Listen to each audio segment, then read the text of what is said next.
Epic Gaming Night is made possible by the support of patrons like you.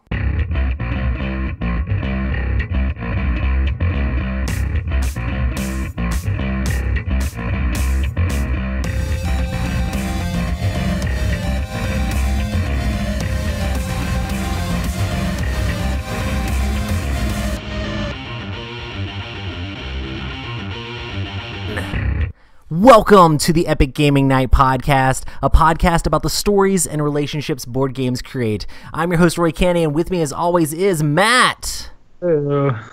And Rob.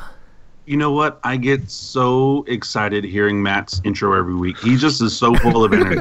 Sorry, man. I literally dislocated my toe like 15 minutes ago and then had to pop it back in place just for the show. So, you know, good times. The struggles. And we also have a special guest tonight, Isaac Vega from Plaid Games. Hey. Nice to be here. It's been a long time. It's been too long. Yes. Hype. Sure. Isaac was the very first big guest that we had on the show, and he holds a special place in our heart for whenever we can have him come on the show, because it really means a lot to us, man. So it's definitely fun to always have you on, because we guys are great. Consider you a friend of the show. Well, if anything, he makes good games. Oh, thank you. I mean, the games are fine. I'm mostly just here for your personality. Games and good looks, buddy. Whatever gets me on the show. Hey, you gotta work the assets that you have, you know. Awesome. Man, well, if there's anybody who doesn't know who Isaac Vega is, could you just give us a rundown of who you are? Yeah, my name's Isaac Vega, as you've already heard, and I work at Plaid Games. I've been there for 4 years full-time now, and been part of the company and helping the company out for about 7 years now. Whoa. That's crazy. It's I feel old. Oh, wait, has it been 7 years? Maybe less. I don't know. Anyways, it's been a while. And I've made quite a few games, some of which you've heard of, I'm sure. Dead of Winter and Ashes, and been working on some new stuff. And it's been a wild and fun ride. I've been a game designer for the company, I've been an art director for the company, and now I'm officially titled the VP of Research and Design. So, means nothing, but... That's awesome. Hey, man, it looks good on LinkedIn. I have fun, and I'm part of an amazing team at Plaid Games, and we keep trying to push the envelope, making things that are interesting, tell provocative stories, have interesting characters, and just have people having fun all over the world. So it's been a wild ride. Plaid Games has been growing for a very long time, and it's awesome to see where we've been. Colby just got married this past weekend. So we're all gushing and reminiscing, and it's oh my god, so many things have changed, so many things. Can't believe how things have been. And so it's been a fun and wild ride, and I couldn't imagine being anywhere else. So I am super happy to be in 2017 with Plaid Games, and hopefully many more years. Hi. Well, sweet. Well, we hope so as well. It seems like a good fit. Thank you. You still like Dallas? Yeah, I love it here. I know it's super hot right now, but I'm so fine with it. It's so much better than super cold winters in the winter. Yeah, I'm loving Dallas. I'm doing a little bit of new exploring, trying to find new interesting restaurants and new places to go. So I know how to get home now, so without a GPS. So now it's time to venture out a little bit further. So speaking of those winters, do you think if you would have done Dead of Winter in Dallas, it would have been Dead of Summer? It would have been all the heat. You would have been dehydrating instead of freezing. Pretty much. The zombies are just kind of mush piles that are slopping their way towards you very slowly, and you're just oh yeah, slopping. Yeah. Sunscreen would be a major resource. That would be the medicine of the game. If you don't use the sunscreen, then you're gonna have to roll the exposure die. The exposure to the sun. Yes. Dude, that's awesome. But yeah, we've been talking about how busy you are with all the different games. Have you had a chance to play any games for fun at all? Oh my gosh. The sad truth is no, but I have been playing a lot of really awesome prototypes. Like we are just like kicking up this like new kind of like back to the grind. Lots of new games are hitting the table for us, and it's just so cool to see all these interesting new designs, trying to play out some new things. Unfortunately, I don't get to play too much old stuff or stuff that's already been released, which is sad. Like usually I get to like BGG Con every year is like my splurge, like my moment to just like I need to absorb everything that happened this year so I can go back to the grinds and find new things. But we had a cabin trip back in May, and I got to play a few awesome things. What was that? I got to play Masumura. I played a lot of that cabin trip, and that is a really fun little game. Like I've enjoyed that quite a bit. I got to finally play the super deluxe edition of Ticket to Ride, which is all like the super nice trains and nice little tins and all this kind of stuff. One of my friends had it, and I was just like, it's so pretty. That's awesome. So yeah, that was a lot of fun. I've always, that game has always been one of those games that's still special to me on how easy it was to grasp when I was first starting to play games. And it's just one of those things that's still, it's still a good design. It still works. That's awesome. Yeah. I got to play a game that has your name on the box, and I'm wondering like how much your involvement is, but I got a chance to play Dead of Winter Flick 'em Up at the Dice Tower convention, and it's definitely an interesting little flicking game. It takes Flick 'em Up but adds like the whole Dead of Winter theme, and we played, I think it's like the first like cooperative scenario of the thing where you have like the zombies coming in and you're trying to get to the RV before time runs out. We died the first time we played, then we restarted and did the thing again and tried to do like better strategies and stuff like that and get a little bit of rules better. But yeah, it's definitely super interesting, like the whole zombie tower thing in that game, how like each time when you make a silent action, one zombie like falls out of the tower and attacks you, and if you make a loud action, like a horde of zombies falls out and attacks you. Definitely super interesting. But yeah, I want to know like how much were you involved in the whole Dead of Winter Flick 'em Up thing? Actually, was it just by name only, or it was no? Luckily, I'm happy to have contributed some stuff. The zombie tower was actually me. Yay! Whoa, that's awesome. So I got to design that with Martin. Oh my gosh, I'm going to say his last name. So bad. I'm pretty sure. I'm not even going to say it. But Martin, you know who you are. You did an amazing job. And he's actually one of the wonderful employees over at Plan B Games, and he was kind of the lead on this project. And when they started talking about this project, they had me up there in Canada, and it's like, okay, so what kind of like things do you think we should do? Like, what should we try to accomplish? And I was like, I think what we'd really like to do, the thing that I think needs to separate it from Flick 'em Up mostly, is that it kind of needs to have that cooperative nature. How can we have everybody, fighting against a zombie horde without the zombies being controlled? Because the zombies shouldn't be like holding guns, flicking guns at people. It doesn't make sense. And it's definitely extremely unique the way that you guys pulled that off. Yeah, so I thought like, whoa, what about a tower? Like that could probably we could go ahead and drop things down into it. And I'd always wanted what was that game? I always forget. Samurai? Is it Samurai? That has the little tower thing. Yeah. I was like, oh my gosh, I've always wanted to do something with that tower, or something like that. And when I thought about that, I was like, oh, a tower would be cool. Like, I've been playing with this dice tower too that I got, and it was like amazing. And I was just like, we should try doing that. Like maybe it could because it's so random, it'd be interesting to do something like that. So Martin took that idea and sketched something up and made the tower like super quickly. We tried it once, and it was just perfect. It was like amazing. He tried a few designs as we went further into the design to make it work, but it was just like awesome.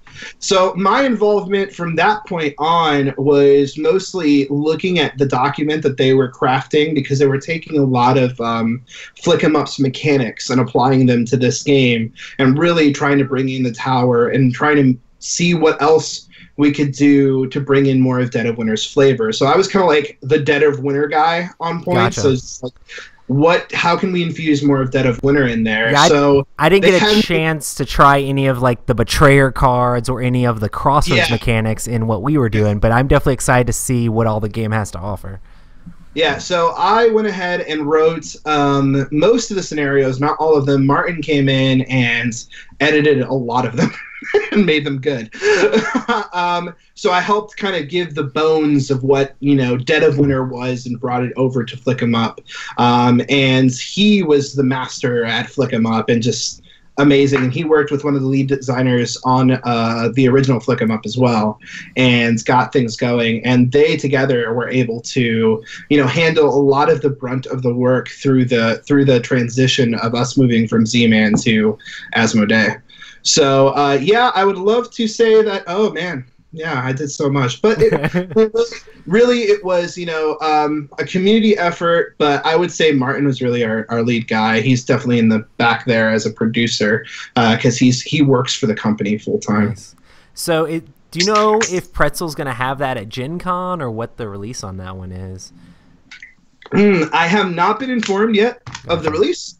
And even if I was, I would be weird. Gotcha. Bro, don't do that. States, because you never know with board games and factories and how everything goes. There's just a lot of planning and stuff that goes in there. I'm sure they'll have at least demos at Gen Con because they had demos at Dice Tower Con. The stuff they have shown me and what I have seen so far is amazing. You guys got to see it there. They really did an amazing job on making those two worlds combine. Such different styles, such different things to bring together, but it really just kind of worked. It was awesome, and I'm happy to see it hit the market. Unfortunately, you are correct, because I wanted to get out of that range a little bit. Like junk art was becoming my thing, and I was like, all right, this is my only dexterity that I want to do, because I like Flick 'em Up. I own Flick 'em Up, but I can't tell you the last time I played Flick 'em Up, but once I saw somebody drop zombies out of a zombie tower. I had no idea what was going on. But I just saw these little neon guys fall out of this tower. I was like, crap, there goes $60. Whatever is going on, there it goes. Yeah. So it's a lot of fun. Yeah. It's fun to be involved. Oh, yeah. The weapons that came out of that was fun too, because we were always trying to figure out what's too powerful, what's not powerful, what's not powerful enough, and how can we bring some of the stuff from Dead of Winter over. So it was really interesting. Dude, I definitely love the knife and the baseball bat. How you just have these big things you can flick. It's awesome. Oh my god, the baseball bat is so cool. What's even more fun but not relevant at all is in chat tonight we're speaking the whole night in Spanish, and so I'm trying to remember how to write in Spanish, and so that's a lot of fun. It's just thoroughly amazing for me to just be reading and try and keep up with the conversation at the same time. Are you Google translating? Because I'm just No, I used to live in Spain and in Mexico for a while, so I used to be pretty fluent in it, but now I'm it's been a while. But several people love Isaac. They're all like, oh, we love him, he's so handsome. And I'm like, I'm the handsome guy of the show, but whatever, I'll let it slide. But Board Game Renegade and a couple of other peoples are all gushing with love for you, big guy. I appreciate it. That's awesome. Awesome. Well, did you guys have any specific games you want to talk about playing, or do we want to get into Isaac's stuff? I mean, I don't know. I'll just say one real quick, just because it just won the award. I did get a chance recently to play King Domino. Oh, yeah, it just won Spiel des Jahres. Yeah, just won. It was actually a really fun game. It's pretty much just a tile-laying, point-accumulating game. Depending on the amount of players is how big you can create your map. It's a lot of fun. It's a cute game. I'm excited to be able to play with my daughter. That's one of the reasons why I picked it up. But I think my wife is also going to like it. Gotcha. But it's a cute, simple, fast game. It's not really complex at all. But I think it would be a good filler game. You're just trying to get land pieces that match the different colors or the different types of other land pieces, and you score them based off of the land pieces that you have crowns attached to the other land. Like there's forest, there's farms, there's sand, there's water, and if you get 4 water pieces that are connected and one of them has a crown, then you get 4 points. But if 2 of the pieces have 2 crowns, then you get 8 points, and so you can double it up and do a lot of other crazy stuff. But it's a lot of fun. It was a quick, fun game. I'm glad I picked it up. And that's King Domino. Ooh, I might have to check that one out. Yeah. Anything that wins a Spiel des Jahres, you at least have to play once, right? Yes, of course. Awesome. Well, I guess we can go ahead and get into our topic tonight. So we're going to be talking to Isaac about all sorts of different things, from design to upcoming games from Plaid Hat. First thing I want to ask you is, what all is involved in your role at Plaid Hat Games? Because I know it changes up sometimes. Yeah, it does. I actually handed over the major reins of art direction to my brother Sam. Oh, nice. It was like, with the transition, with the new added responsibilities, with the amount of things that we're trying to release in the years to come, man, oh man, it's gotten busy. My job at the beginning of this year was insane. But luckily, with him taking over a majority of the art direction, it leaves me to focus on kind of like the grand scope of things without a lot of the grunt work and researching of different styles and stuff like that. Mm-hmm. And it also lets me kind of focus on making sure covers are on point. And making sure that those are really my focus when it comes to art direction. As far as the other aspects of my job, most of what I do is I'm working on new projects that I'm creating myself. And then I'm also overseeing kind of every project that's leaving our doors, making sure that it's meeting up to Plaid Hat Games expectations, trying to make sure that we're really staying within the kind of narrative that we want to set up for our brands, and kind of what do we want to have our brand evolve into as we move on into the future. Yeah. So it's kind of just like making sure that I'm always Colby's number two. Anything he needs, I'll take care of. Anything that the company needs, I make sure that is, being handled. But luckily, a lot of my time as of late has been focusing on my own designs and getting back to the grinds on some really new and innovative stuff. So I'm excited about that a bit. Yeah. So are you saying that you need a number two? at Plaid Hat Games, everybody's number two. Everybody. It's like, there you go. If anybody, that's a quote right there. Yes. So we help each other out with everything that we need to help each other out with, which is just fantastic. We've added 3 new staff members since the beginning of this year, so it's been amazing. They are fantastic people. We have Kenzel, who's been new for our graphic design. We have Jerry Hawthorne, who's come on full time, the designer of Mice and Mystics, and we. Mr. Bistro is his his public name. I don't know if he's going to be giving out his real name anytime soon now that he's officially part of the company. Everybody knows him as Mr. Bistro, so he can just keep that. Yes, so he's done a lot of writing for us in the past, and was also the designer of Dungeon Run.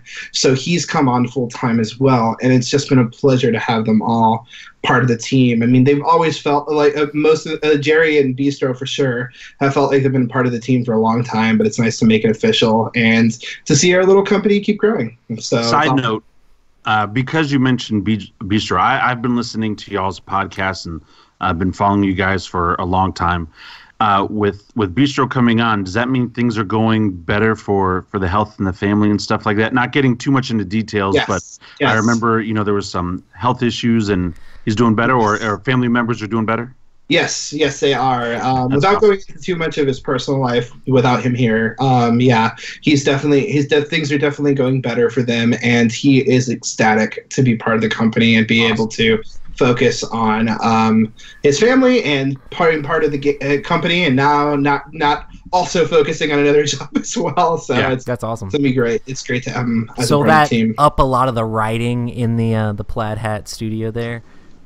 Yes, and we really have some interesting projects coming up that are going to require a lot of his time. He will not be suffering for work anytime soon. The poor guy. I actually feel bad for him, but it will be good for the end user. I am sure. He is a fantastic writer, and he really brings a polish to our products that we were really lucky to have from the beginning with him being involved.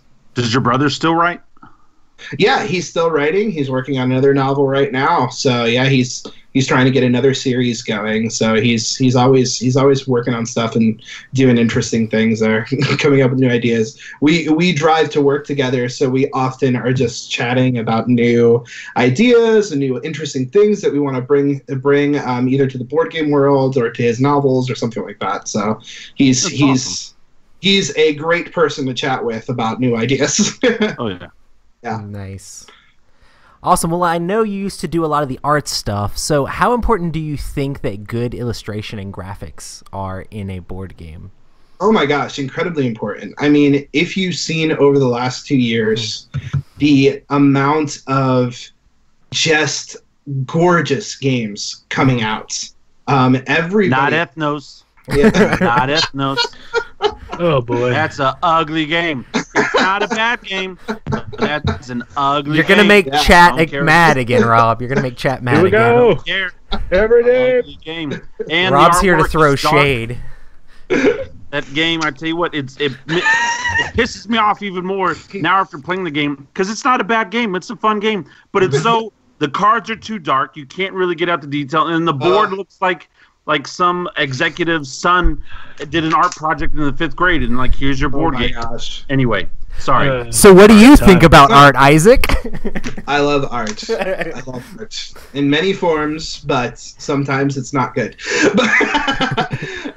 So yeah, I mean, I think that in the industry that we're in, we're getting to a point where we have to just keep trying to excel in what we're trying to bring across, and it's a hard thing to do, like especially when in the board game industry sometimes you are hitting a lot of the same themes over and over, and people want to see people always say they want something new and innovative, but sometimes people just want to see what they've seen before. And so it's kind of like that battle between what's familiar, what's catching the eye, what works, what doesn't work, and keep trying some things. It's when we work with new artists, when we're working on new games, we tend to have artists try out different styles, try out different sketches, just so we can kind of get a better understanding of how do we want this world to come across to the end user? How do we want them to feel when they play these games, when they see these characters? Do we want a bright and colorful game that's going to give a lot of joy, or do we want something darker, more somber, that's going to bring across the theme a little bit more correctly? There's a lot of discussion in-house as to how we want to bring our games to life, because that's what really art does. It makes people see the world that we see in our heads and have it come to life. You would be surprised how many people have played our prototypes and been like, that was all right. It's a good game, whatever. And then you slap art on it. Product and been like, whoa, I love this game. It comes across the theme so well. And really the only thing that's changed is how it looks. And it's interesting how much attachment that people can have to that, just that visual aspect. It means a lot. Like I think that one of the things that I know when we were selling Ashes at Gen Con the very first year back in 2015, a lot of people came up to me and was like, I just bought it because the cover's so pretty. Like, I don't know what's in it. I just want it. I want it. I want it right now.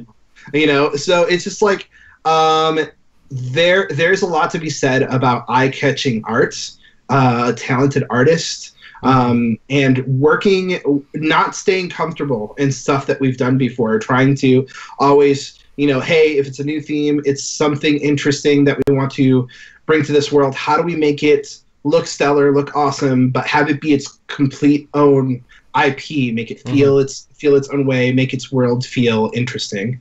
So it's really like, it's really a process. It really is. And luckily we've had a lot more hands on deck when it comes to art direction in Office. No game is brought to life by a single person.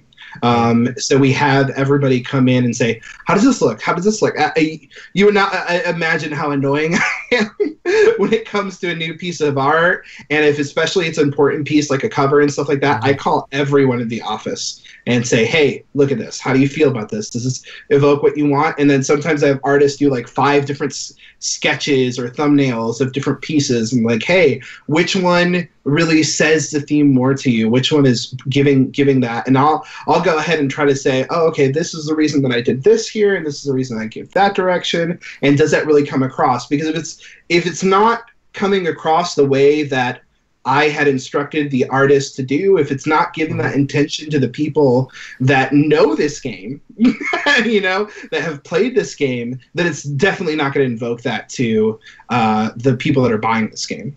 So we want to make sure that it's not just one opinion, it's not just one person's style, that it's a style that's going to really have a sense of just polish and give feelings to everyone that sees it. Well, speaking of one person and style, Fernanda, I know you still have Ash's stuff coming out, and I'm very excited for Ash's stuff to keep coming out. And I know she's done the artwork and stuff for the Dead of Winter boxes. Is she an artist that you guys as a company are going to continue to use, or are you guys exploring new aspects, or could we see her? Is she going to continue with Warring Colonies? Right now, we are ahead of the game on things. Okay. So right now, Fernanda is not working on anything currently for us. That is always something that we are open to and always wants, but we also don't require her. Like, we don't have her enslaved to us. And she's actually starting a Patreon right now. It just started last week. Yeah, so if anybody that's watching is interested on what she does, she's doing a lot of interesting stuff back in her original style, where I found her in DeviantArt and it's like, this person's perfect for Dead of Winter. So I'm really excited to see the kind of stuff that she's going to be working on, and I am so happy to see her being getting out there. I've been telling her for forever, like, hey, there's so many artists out there doing Patreons and doing cool stuff like that. You should try it sometime. It's a great idea. So Fernanda is ahead of the game. I don't know if you guys saw some of our newsletters back when we did the Ashes preview back in February. We've had quite a few pieces already done in decks finished, so we were working on that for a while. Gotcha. Whether or not if she's going to be coming back or doing other pieces for us, that's usually contracted at a certain time and negotiated in the future. We can't really say. Sweet. Awesome. So when you go to design a game, what is the first part you do as far as game design goes? As far as game design goes, usually I think about what is the story I want to tell and what is the feeling I want to invoke with the game that I'm making. Like things like with Ashes, when I was first starting to work on that game, the feeling I wanted to invoke was that kind of feeling as a middle schooler that I had, where I got to play this cool card game and I got to do all these cool combos and make this awesome deck and be this badass character. How do I make that happen? How do I make people feel that? And how do I tell an interesting story while doing so that's a little bit different than what other people have seen? There's some projects right now that I'm working on that I sit down and I think, who are the people in this world? What do they want? What are they trying to get? What do they care about? And how do I make sure that comes across and makes sense to the person that's, pretending to be these characters, So I traditionally approach it from a point of trying to think about what is the world I'm trying to craft, and who are these people, and what do they want, and what are they trying to accomplish, and why is that fun, and how can I do it in a way that maybe hasn't been done before in that theme, and what is a want that these people would care to do or care to accomplish that hasn't necessarily been told through board games before. So those are the things that I think about when I sit down to design a new project. Sometimes I see a mechanic or see something that, really kind of like, oh man, that's a really cool system. That's really interesting. I'd like to try to do something like that. But usually I think about that when I'm actually playing the mechanic for the first time or trying something like that. But I don't really approach or use that mechanic again until I've already thought about the theme in the world that I want to bring to life and say, okay, this mechanic actually works for this game. So usually every time I've tried to design a game from just a mechanical aspect, this mechanical is super cool and I'll make everything work around it, it just kind of flops and that mechanic ends up getting cut. So, I usually approach from the world and what I want to bring across, and the mechanics and the systems kind of start evolving around those worlds and those wants and those people and those needs. That's awesome. I know you inject a lot of theme and story into all these games. Is there a story or a game that has been left on the cutting room floor that you never got to make?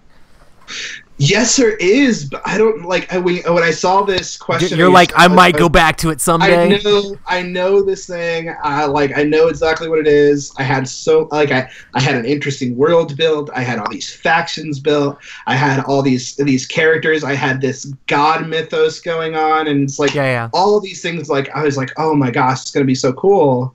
And then I kind of like took the mechanics that were happening around it, and I was like, I don't know if this really feels that. I don't know if this really captures what people wanted. And I kind of brought the entire team in on it. And I had already commissioned an artist. We had gotten some art pieces done. I had shown them, like, oh, okay, here's the idea of the world. And when I sat down and talked to them about it, it was just like, no, this doesn't work. And I knew it didn't work because I could see it on their faces. And I was really sad about the fact that, it just didn't work because I had put a lot into it. But at the same time, the story and the game have to be this perfect melding of things. And if it isn't, it just doesn't work, And I'm a really big believer in that. I really like making people feel like what they're doing makes sense to the theme that's being put on the game. I love that approach. I think that's why I'm such a big fan of Plaid Hat games, is just the story and the theme in games, because I'm a huge thematic gamer, and that's like the story is a thing that like really drives me to play games, and the experiences that these games make, and the fact that that's such a focus for you guys is really, really awesome. Yeah, I mean, I think for all of us, that's what attracts us to gaming. We're all kind of storytellers in our own way, and we want to be able to kind of tell our stories through these projects, and that's kind of the way that we bring these characters to life. And if the gameplay and the mechanics isn't working for that, then we're really doing a disservice to where our talents lie. Awesome. When you design a game, we've kind of covered this a little bit, but are you looking to like design a specific experience that players have around the table? Yeah, definitely. Like if a game is not hitting my original goal, like I had a recent, a few months ago, I had a recent crisis because I had this game that was really good, and I had this theme that I wanted to have a different feeling for. I wanted to invoke a different feeling. So sometimes I was just like, I don't know. I just don't think that invokes that feeling. But I was luckily able to kind of reapproach it. Some of the rest of the team members were showing me like, oh, no, what you got here is working. What you got here is invoking that theme. And I just didn't see it because I had something else in my mind. So sometimes you have to be able to take a step back and see how other people are experiencing what you're putting out there, and seeing if it's really bringing that to the table, because for them it really was, and with a couple tweaks on my end, it started being there for me too, and I'm really ecstatic with where it ended up. So does that mean that you were maybe just pissed off at the world when you came up with Dead of Winter and you just wanted to try to make this game where we're all just backstabbing each other and like, no, you give up the medicine, no, you give up the food type of thing? Yeah, well, I mean, with Dead of Winter, it was really about like, I was mad at Battlestar Galactica, and there was a little bit of that, and there was also just the fact that like, man, all this cool like zombie lore is out there, all these awesome movies. The Walking Dead was really hot at that time and still is, but it was just like, why isn't there a game that makes me feel like that? Yeah.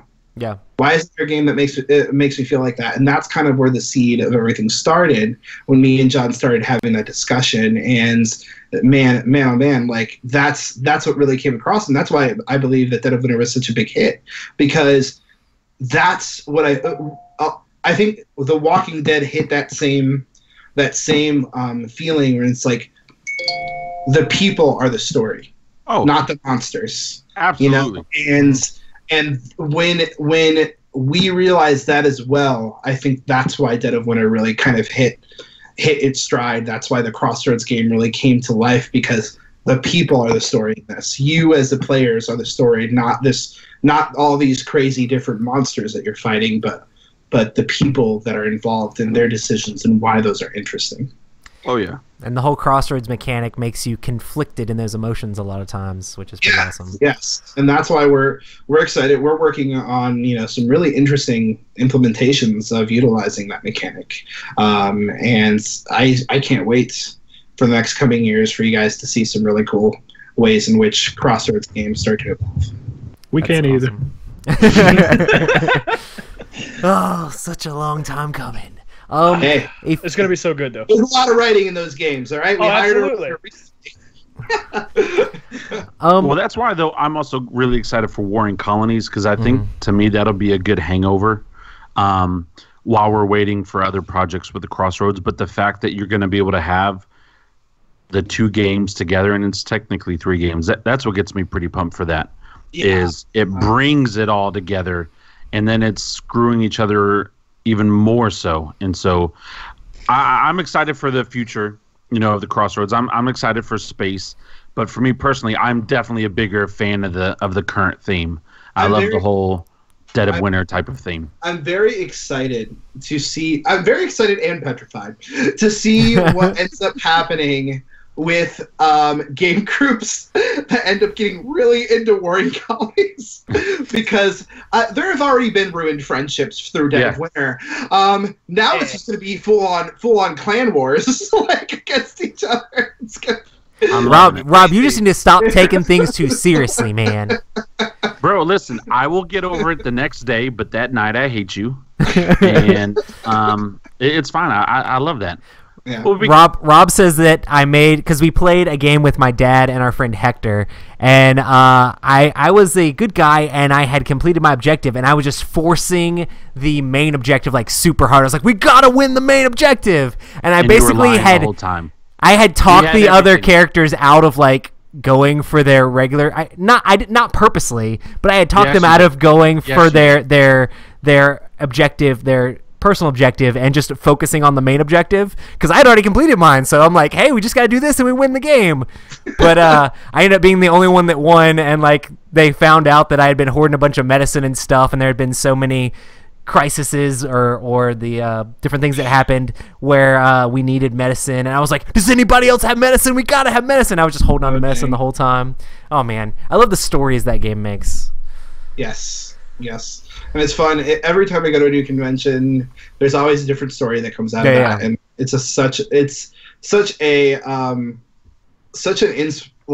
it constantly gets me excited about Crossroads games, because of the fact that the fans are always just reinvigorating that love for that mechanic and that experience, because there's always a new story to come out of it. And I hope that with everything that we continue implementing in the future, it really helps continue emulating that.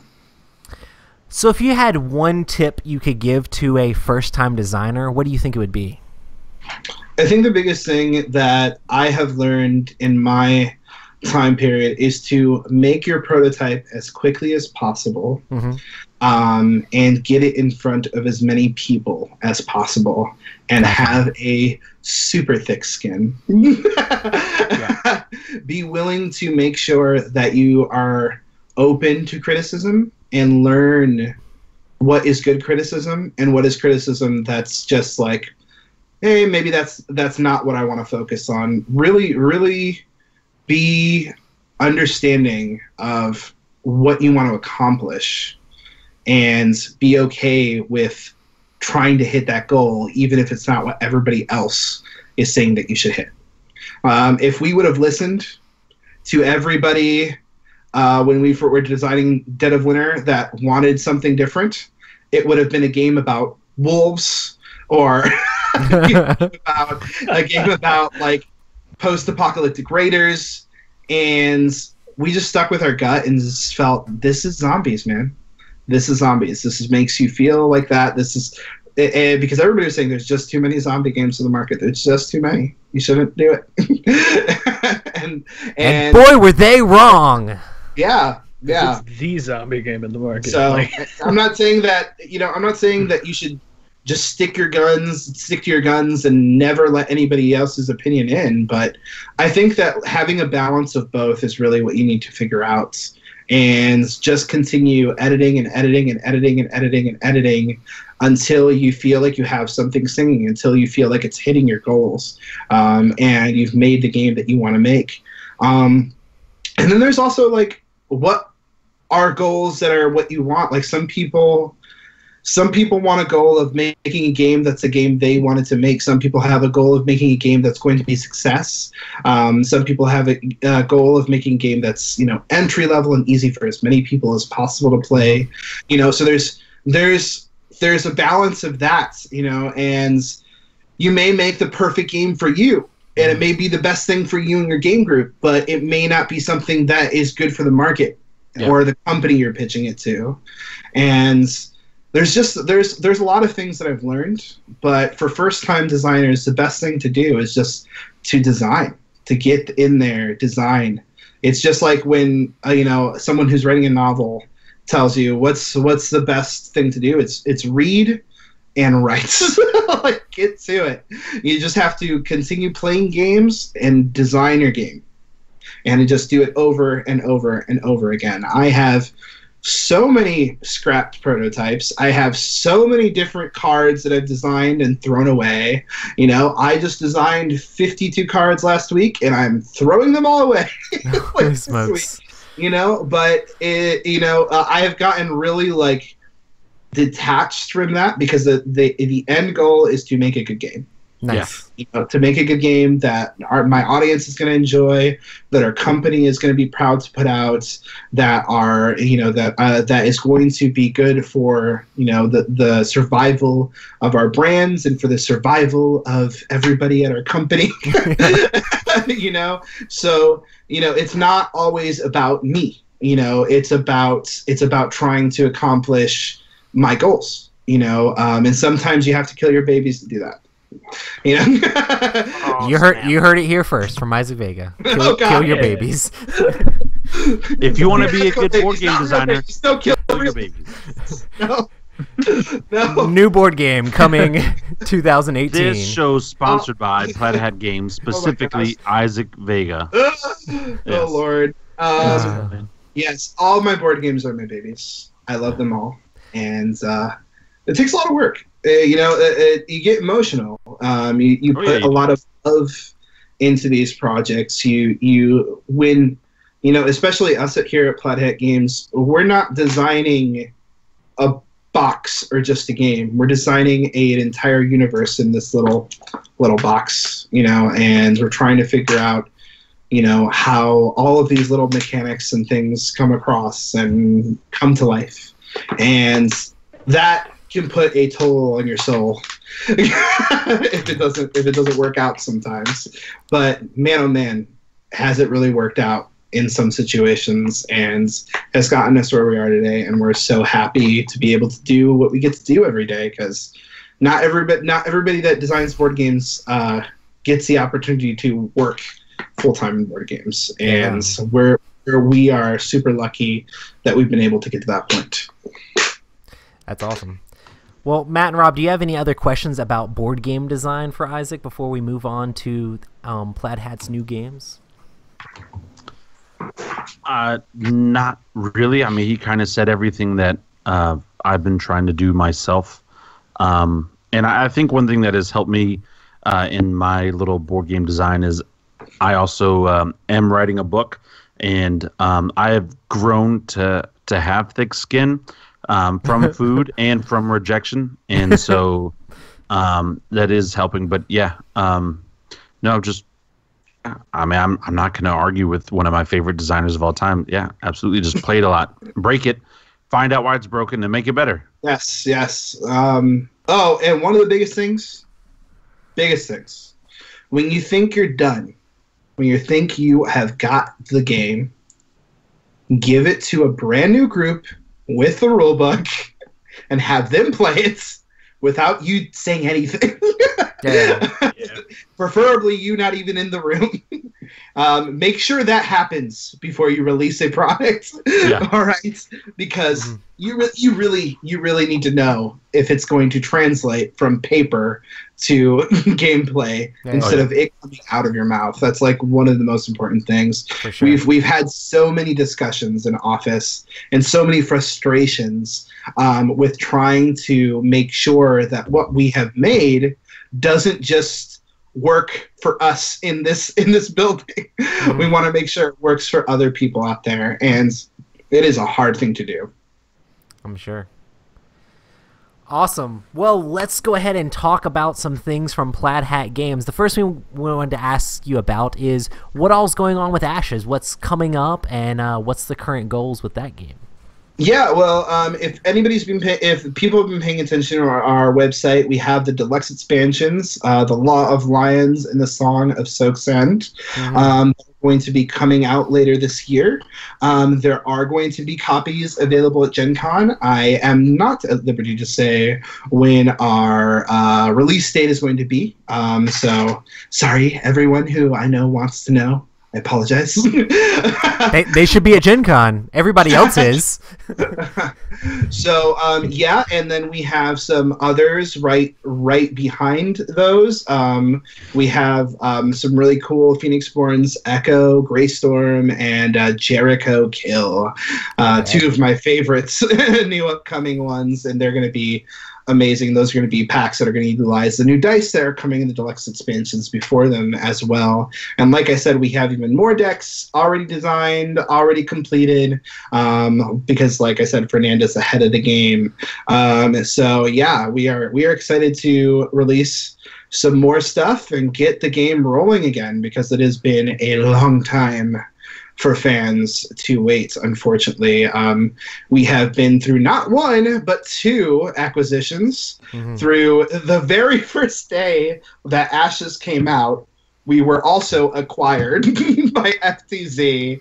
And then a year later, almost to the same date, we were acquired by Asmodee. So I don't know how many other people have been through acquisitions out there, but acquisitions are, a process. You get to learn. You got to learn a lot of news people's names. You got to figure out who's doing what. And it is a process. But with Asmodee, my gosh, it has been a magical team. They are professionals over there, and they are just doing amazing stuff. I mean, you guys, they are titans of the industry for a reason. They have just been doing so many cool things, and it's an amazing to see the innovative stuff that they are willing to try to accomplish. I am just so happy. I think Plaid Hat has really found its home with Asmodee. So I'm excited to be showing you guys what Plaid Hat Games can do over the next couple of years, because we have been a little bit silent for a little while. Things have been going through a lot of transitions, but we have been building slowly a dark and terrible storm. Yes. And it's been weird how you guys have been silent. It's felt weird. And I'm like, I've talked to Colby, and I've talked to Isaac, and I've talked to Jerry. These are not quiet people. I'm excited. Yeah, I mean, it really is. It's all about figuring all that stuff out, and then trying to make these projects work. And every time we work on something new, we're trying to top the last thing we put out there. So we really we don't want to just throw things out on the market that are just whatever games. We want to go ahead and try to make something that you guys are really going to be interested in, that really going to be something that's buzzworthy. Gotcha. So sometimes it takes time, and that's why we've been ramping up our team.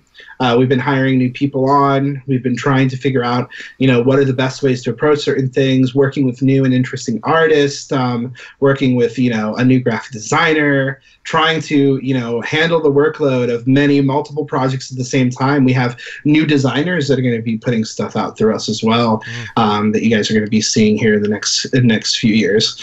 So yeah, I'm excited about it. And it's going to be a lot of cool stuff coming out for Plaid Hat Games.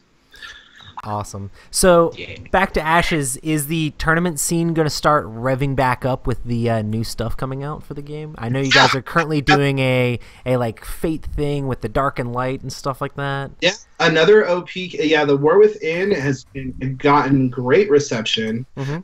People have been super pumped about that. And we also have another OP kit that we'll be releasing, and that's already been finished as well. So I'm excited to be talking about that. I don't have dates or specific times for you guys as of yet.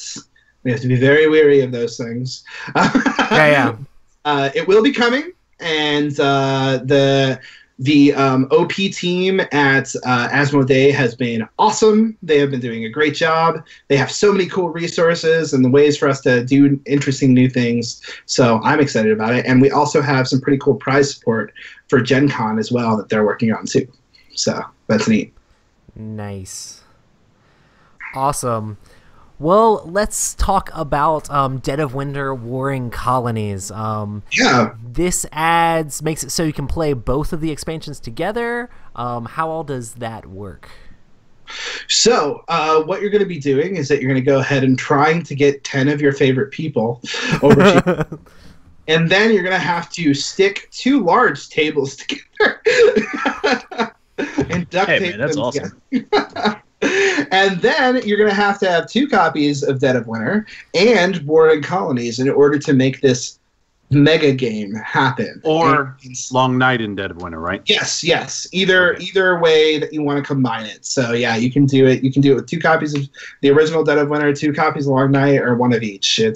I prefer personally 1 of each. I think it's the best of both worlds there. And having Warring Colonies, it adds 15 new characters. And what's cool about the Warring Colonies expansion is it's not just for this mega game. It's also a great expansion just to have on its own. If you don't think you're ever going to play the big mega game, which would be a shame if you don't, but you should. But you can go ahead and just have it as, hey, I want more content for the game that I love. I want a Dead of Winter this way. I want more characters. It has that for you too. So it changes up the game a little bit. It actually starts. It has a sand timer in there. So you're actually going to be timed on your turns. It makes things move really punchy and really quick. We wanted to make sure that this epic game did not last an epic amount of time either. So it really makes people think about their turns in a quicker way, and it kind of makes everybody feel like, okay, like what do I do? How do I program my turn? How do I get there? How do I make sure? And it's fun to see the other team is doing that at the exact same time and scrambling, and it's about this kind of interesting balance of like, do I stop and do my turn, or do I listen to what's going on over there and try to take advantage of that? Do we go ahead and take care of what's happening here at home, or do we take this opportunity to go and raid that other colony? So it's going to create these interesting other epic moments. Is it like real time like that?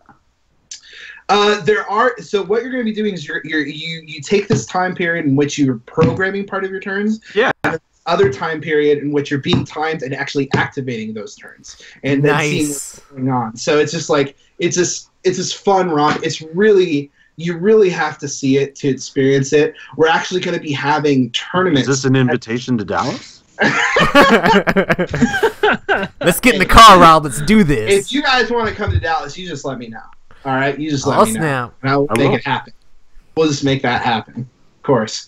But yeah, it's gonna be. There's gonna be different events for Long Night at Gen Con, and that's really where it's gonna make its first splash. And I cannot wait.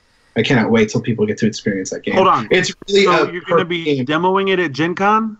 Me personally? No. I mean, the game's been announced for a while, Rob. Obviously, they're demoing it at Gen Con. I know. It's just like the 1 year I don't get to go to Gen Con. It's like, Yeah, it's going to be there, and it's going to be awesome, and people are going to be able to play in events, and there's going to be prizes too. So it's going to be a fun event for everybody that's participating. I'm definitely super stoked about it. I am a real big fan of real-time games, so I'm definitely excited to see what this adds. And I like programming too, so I'm interested to see how this changes up Dead of Winter. Yeah.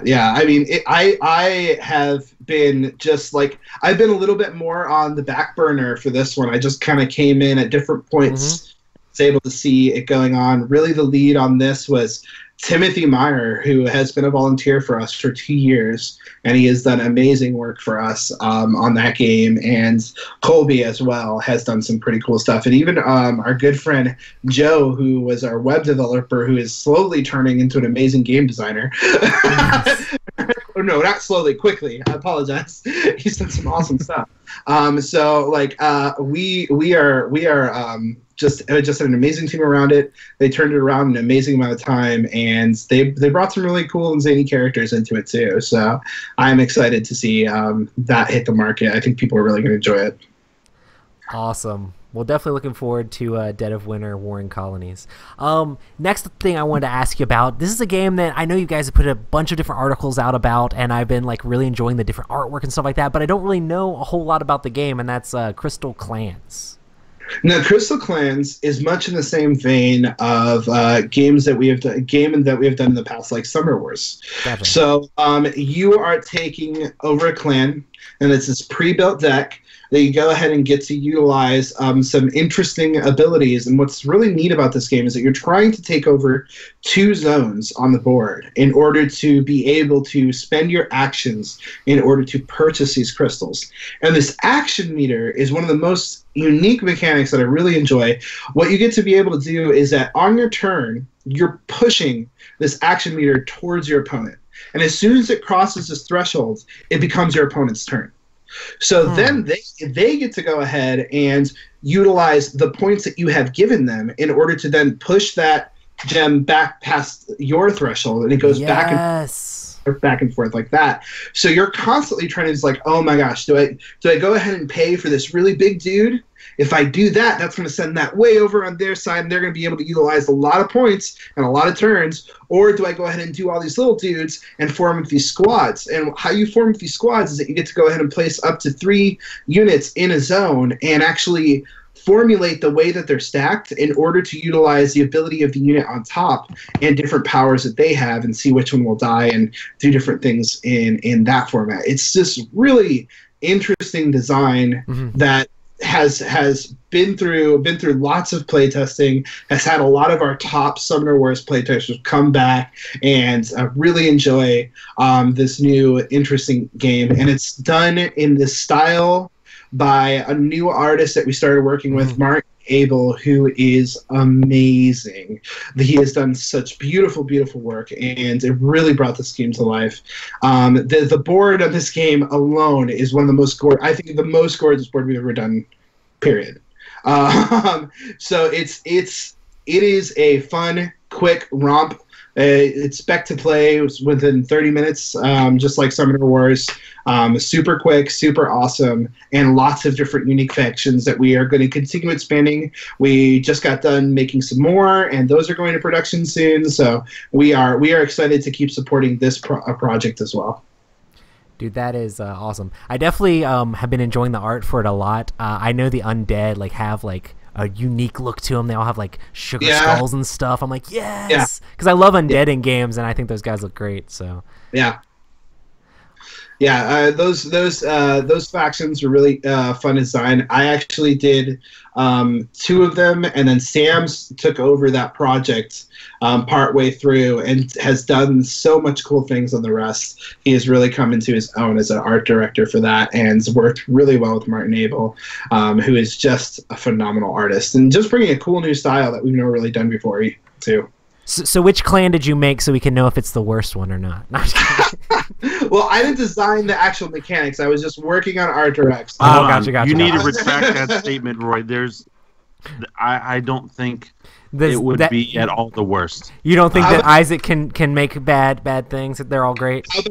How about you guys go ahead and get the game? I mean, I have not played video game high school, so I can't say that. But all of the games I've played from Isaac's have been fantastic. Well, thank you. Thank you so much. Well, we know if there's any weird, creepy, mutated ones, Mr. Beaster had a hand in them, so. It's very true. But yeah, it's been a lot of fun to see that game come to life. That's been one of our projects that really was just like so quick to come to life, and it just started fitting so well. We had another outside designer work on that and bring it to our studio. It was actually the first game we've ever taken from a designer we've never met before. So it was just like, yeah, it was just that good. We just really enjoyed it. And Colby really helped bring that game to life and kind of gave his own spin to it. And yeah, it was a really cool team effort, and I'm glad to see it hit the market real soon. Will there be demos for that one at Gen Con? Yes, sir. Yes, sir. And I'm pretty sure it will. Actually, I'm not going to speak on that. Don't get yourself in trouble. I don't remember getting an official email. Awesome. Well, this next game, I think, is one that has been announced for being at Gen Con or demos or whatever at it at least. And that is Crossfire, the 3-minute social deduction game. We had Emerson on the podcast and talked all about it. And we actually played this game written on some like order pads at a restaurant, because I was like, Emerson, did you bring Crossfire to Dice Tower Con? And he's like, no, man, I didn't bring a copy. And I'm like, dude, I need to play this game. So he literally made the game for us to like test out. And yeah, Crossfire is great.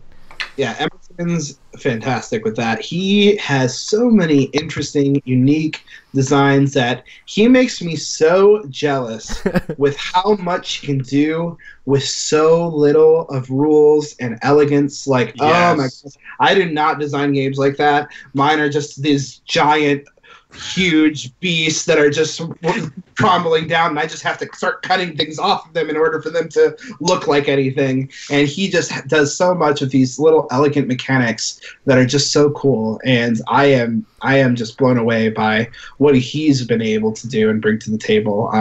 Spectre Ops blew me away. Crossfire is blowing me away. What he did with Century blew me away. He is just a fantastic designer, and Crossfire is no exception. I think if people want to play a very fun, a very quick, social deduction game, this is one of those games that you will play once and you will immediately want to play it again. It's just so quick and interesting. Yeah. And also just elevated again by being in the Spectre Ops world and done by an artist by the name of Gen Z.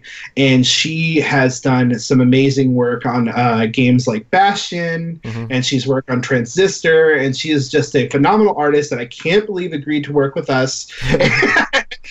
And she is so cool. So I'm so glad to have her bring her style to this game, because it's just gorgeous. Oh, yeah, that makes me feel real good inside. I absolutely love Bastion and Transistor. They're some of my favorite video games of all time. Perfect. Awesome. Oh, yeah.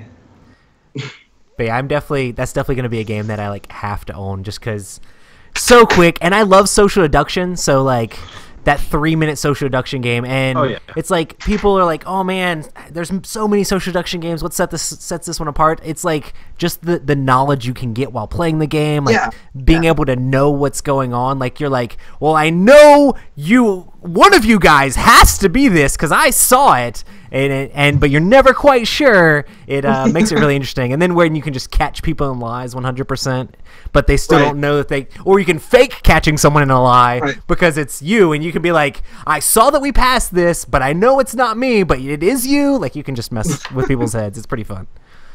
Yeah, it's pretty neat. Emerson again just hits it out of the park. How many different roles are going to be in that one? Do you know? Oh my gosh. The tough questions. Don't ask me. This is the thing about games that have already been announced. They're so far in the past. There's just, that was like years ago. All right? Like that was done years ago. Like Isaac lives in the future, guys. Isaac lives in the future. The last time I played Crossfire was 2015. Back then it had marbles in it. No, I'm just kidding. Yeah, and that's one of those hard things too. It's just like I never quite know exactly the answer to those kinds of like, what's exactly in there? And it's like, I don't know. At one point there were 300 things, and then the next day there were 20, and I was just like, it's just, those are hard things to keep straight. I usually have to look at the rule book in order to tell you exactly. Oh yeah, this is what was in there. There you go. Awesome. Well, is there anything else coming out from Plaid Hat, or anything we should be keeping an eye out for that you can talk about? Well, at Gen Con, you guys, those lucky enough to attend, sorry. Hi. That's nice me. Burn. Nice burn. Those coming to Gen Con and those like watching on Twitter and everywhere else almost instantaneously will be able to see some really cool stuff that we'll be previewing there. Jerry Hawthorne has a new game that is just beautiful, gorgeous. He has done it again. It is in the same vein as Mice and Mystics. It's going to be this wonderful, fun-loving, family-style game that people are just going to fall in love with. The characters are cute and cuddly and amazing, and I just can't wait till people start seeing that project come out. It is going to be a really cool thing to preview at Gen Con. I'm pretty sure we're going to be running at least one demo table of it. If not, it will definitely be on display and people will get to see some cool stuff. It's going to be lots more cool miniatures for those of you who like collecting Mice and Mystic miniatures. And it just has all that Jerry Hawthorne charm. And Bistro is coming again with his writing and just knocked it out of the park. This game has been a labor of love for those two for quite some time. And I am really excited to have you guys see it. Yeah. And I am working on a new project as well that I'm hoping will have little tidbits and previews at Gen Con. Yes! It is going back to my kind of like City of Remnants-ish roots, kind of this, hodgepodge of different things, but it all kind of works in this interesting way of intrigue and, just kind of beating up on each other in a wonderful, interesting game. So it's going to be a lot of fun, and it's going to come with, I had been jealous for so long. So many other people at the company were designing these games with these amazing miniatures, and I never got to do that. So I was like, this is it. This is my miniature game. I'm done. Like, it is time to come out with my big, badass, awesome miniatures. And they are not going to disappoint. Yeah, I'm stoked. So I am very happy to be previewing this new project, which I wish I could say.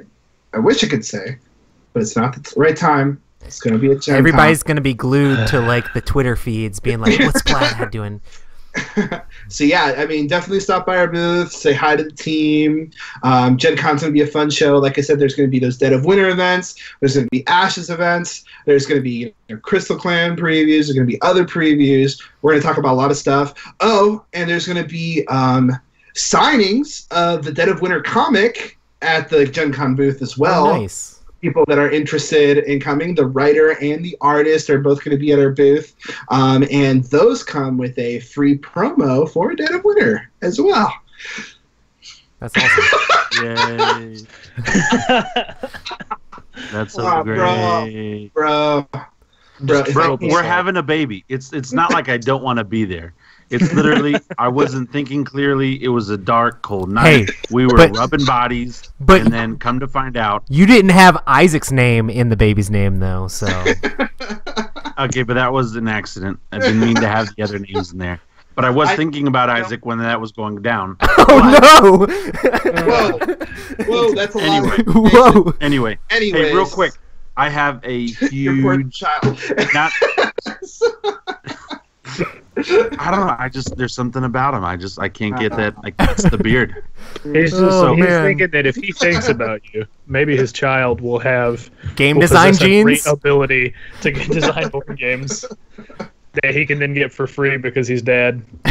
There you go. That's exactly how that works. That is 100% how that works. That's what my dad said he did. Listen, now that you guys are a part of Asmodee, I want a company, and I've wanted your company, Plaid Hat Games in particular, but I really would like a company to make a Stranger Things game. Is that even an option, or is Asmodee all original IPs, or is that even an option? Because that game, the story and the theme in that is just so amazing.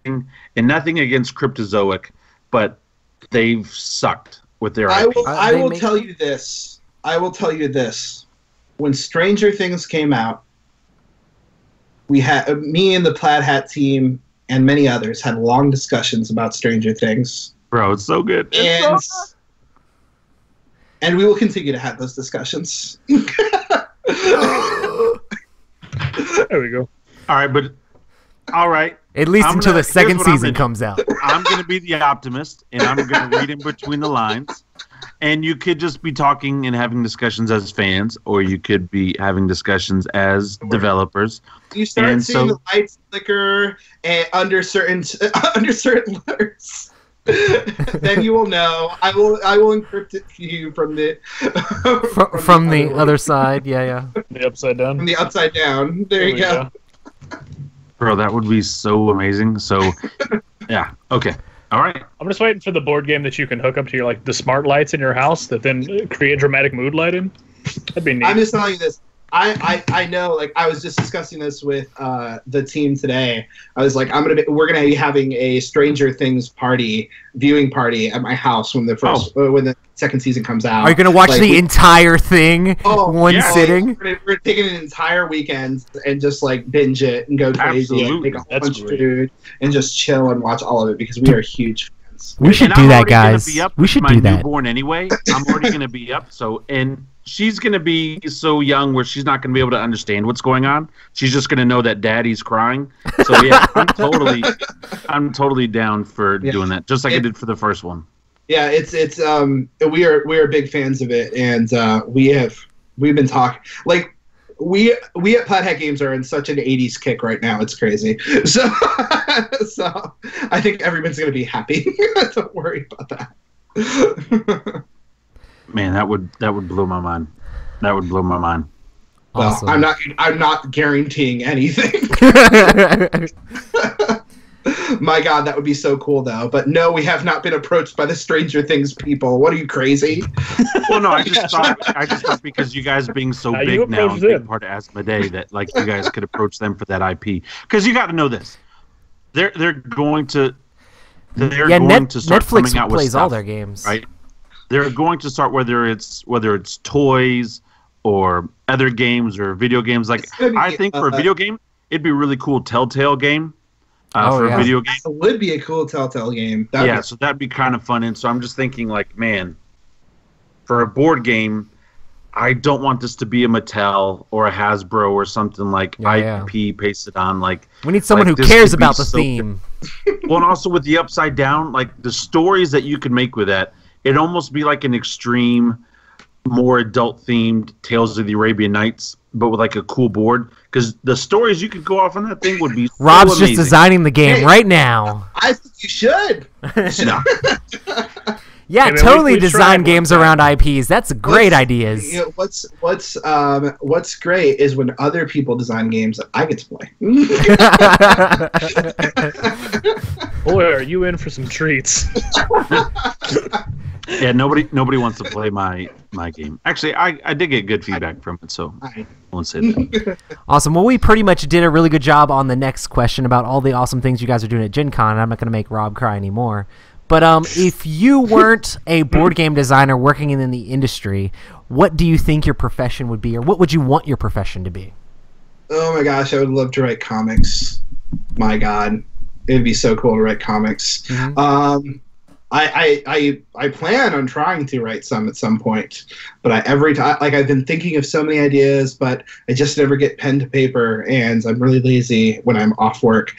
So, so I really would love to write some comics. Even, I'm already in that vein of storytelling, but I've never really stepped into that level of precision and defining the story arc of a character and seeing them all the way through to their ends. And I am so attracted to that industry, and just seeing the epicness that can come out of a graphic novel. Yeah. Oh yeah.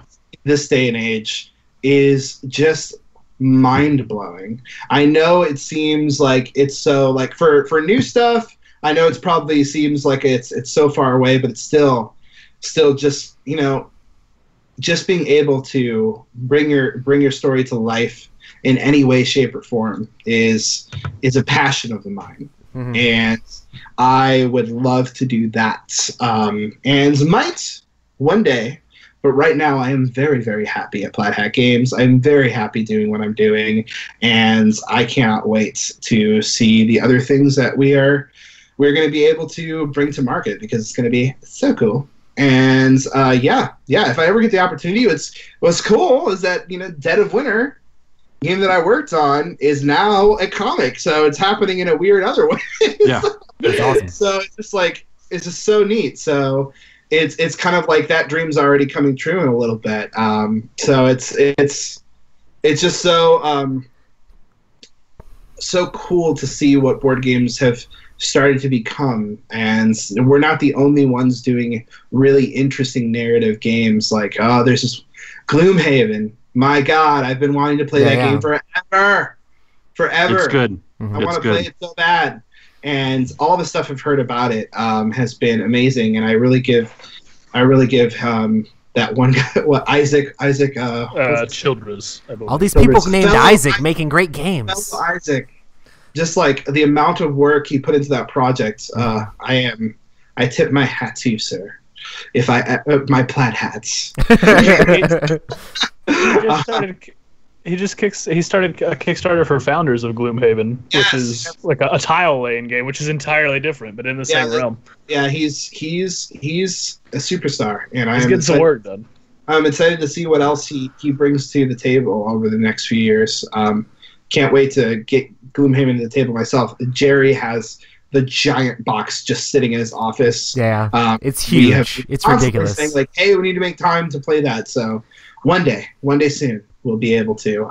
So it's just cool to see games take off, and to have Dead of Winter become a graphic novel. Oh man, that's so cool. And I hope that is a possibility for other things that we work on in the future as well. That's awesome. Was there anything else you want to shout out or talk about before we close this thing out? Only that I love you guys dearly. And we love you. The feeling is mutual. I'm stoked to see you at Gen Con. I have to come get my annual Isaac hug. So, because I remember the very first year we went to Gen Con after we had you on the podcast, and Isaac's like, "Oh man, come in, guys," and I'm like, it meant a lot. So it's like Isaac, he's our man. So. Aw, no, you guys are great. You guys are sweethearts, and I love being on the podcast. You guys have always treated me so kindly, and you guys are doing great work. You kept up there, and you've kept consistent, and you've gotten a fan base, and you're doing awesome. Way to go, guys. Hi. Thanks. Thank you so much, man. It means a lot. But just keep making good games, because if you don't, we're going to say they suck. But you know. You know what? Just way to bring it down, Rob. Goodness. That thick skin, baby. That thick skin. I got it. Bring it on. Bring it on. Oh, man. I've enjoyed all the Plaid Hat games that I've played. And you and Eric Lang and Emerson Matsuchi, easily my top 3 favorite game designers right now. I mean, you guys are just killing it out of the park, and so yeah. At Gen Con, we're gonna go ahead and combine all our rings and transform to something. Yeah, it's so great. Oh my goodness, that'd be insane. So thanks so much for coming on the show, man. Is there anywhere that people can find you and find your stuff? Yeah, I'm on Twitter, rarely, at Isaac's Axis, but I am there. I try to respond when I remember that Twitter exists. So please reach out to me there. You can also email me at isaac@plaidhatgames.com, and you're welcome to always also email our website with any questions that you guys may have, and those are the best ways to kind of usually get in touch with me.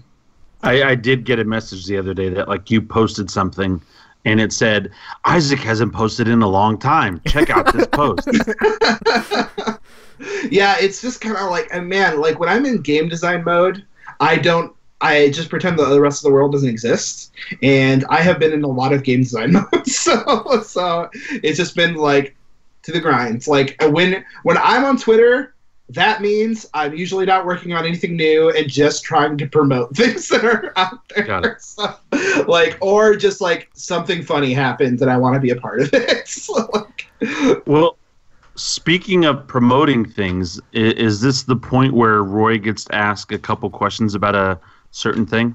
Oh, yeah. I know a bunch of people in chat were asking about a specific game. I found this thing in the mail, and I wanted to know if there was anything you could tell us about it, Isaac. I didn't know if you'd seen this. There was like a thing that says it like had X's on the box.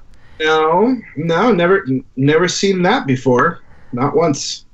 Oh. You sure? Because it says Pretty good. There's something about like hazmat and infected and all sorts of weird stuff, and I was really worried about. No, I'm pretty sure I've never seen that before. I think you guys got some sort of weird creeper there. It like says it actually says Plaid Hat Games right here on the box. I think it's time for this interview to end. Come on, yeah, Isaac. I think it's time for you guys. We'll see you at Gen Con.